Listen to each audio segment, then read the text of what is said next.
In 2019, up to this day, there are still people that don't understand the basic things about the investments that they have in their plan to achieve their financial freedom. In this video, we're going to talk about 3 long-term investments that you can get. And this is part 1 of a video series where we're going to talk about the different types of investments out there and uncover a few common terms that people don't generally understand, where to invest money.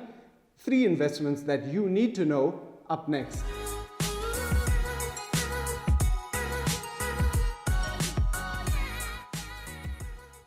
Hey guys, welcome back to Money Talks with me, Nabeel Khan, where we start a real conversation about money for you to build the right mindsets, habits, and education in your journey to financial freedom. So before we get into where to invest, you first need to understand how to invest, which I covered in my video, How to Invest. One of the points in that video is for you to have an actual strategy for your goals. If you have a goal, your strategy will be made up of your goal being specific, attainable, measurable, relevant, and time-based, meaning that there is a time frame attached to that goal, and every person's goals can be defined as long-term, medium-term, and short-term. So, where do you invest money? What types of investments do you choose and why? I mean, you understood from the last video that you need a healthy mix of shares, properties, bonds, and cash. Where do you keep those invested in? What container holds that money? If you can't answer those questions, then this is what you need to know. Different types of investments are like different types of cups and containers. Money invested in the different types of investments is like liquid in the different types of cups. Asset allocation is the mix of shares, property, bonds, and cash, and offshore versions of that in your investment. So for example, you can drink that coffee out of a coffee mug, but technically you can drink it from a glass or a bowl, and it will work if you're careful, but it's a little inefficient. We use a coffee mug because there are benefits of using it based on its design. So the reason that there are different types of investments is because they are designed to be efficient and give you benefits based on the time frame that you need to use them to achieve your goal. I hope you enjoyed that, but more importantly, I hope you got the point. So what types of investments are there that you can get for the long term? Let's look at retirement annuities. A retirement annuity is a cup that's designed for long-term investment. Retirement is a real thing. It's a time when you decide to stop working for an income and use everything that you have accumulated over your previous financial life stage to live on, to do whatever you want to do, and that costs money. Here's a perspective that you need to have. Don't confuse retirement to mean you're only getting money from your retirement funds. Have a plan. So here are the pros and cons that you can find on the internet about retirement annuities. Pros: there is no capital gains tax and income tax on the growth in your investment. Having no tax means that you get extra growth on your investment that compounds over time. That just means more money.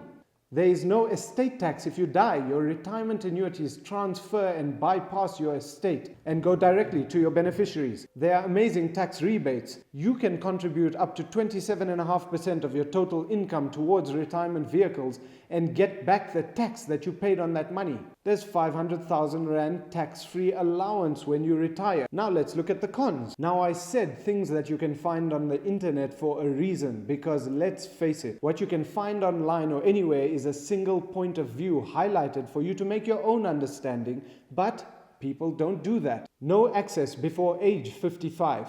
Well, that's only a con if you need all that money at retirement, which means that you didn't plan correctly. Remember the perspective. Tax on income at the end. Well, you can't not pay tax, and it is a reduced rate to the higher tax brackets. However, you can plan for tax every year. Also, if you invested your tax rebates in your working years, you would have roughly created 75% more than your entire retirement fund. Think about that. You can only access 1/3 of your money at retirement. Well, I just said if you don't plan correctly, you will have that problem, because there isn't anyone that wants their life savings available to them unless they're going to spend it and be broke soon after retirement. Regulation 28 limits. What that is basically in retirement funds, you can't completely invest 100% of your money in shares, for example. There are limits to how you can invest in the different asset classes. They are designed to protect your retirement capital. And besides, you have all your other investments that you don't have benefits like this. Those investments are designed differently to plan with accordingly. And so just like that, the cons, as you might read or hear about them on the internet, aren't actually cons. Retirement annuities were designed for a specific purpose,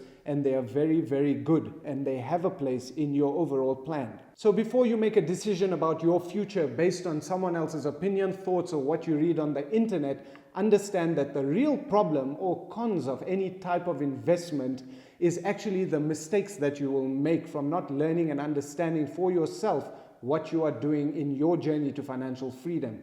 So let's take a look at tax-free savings accounts.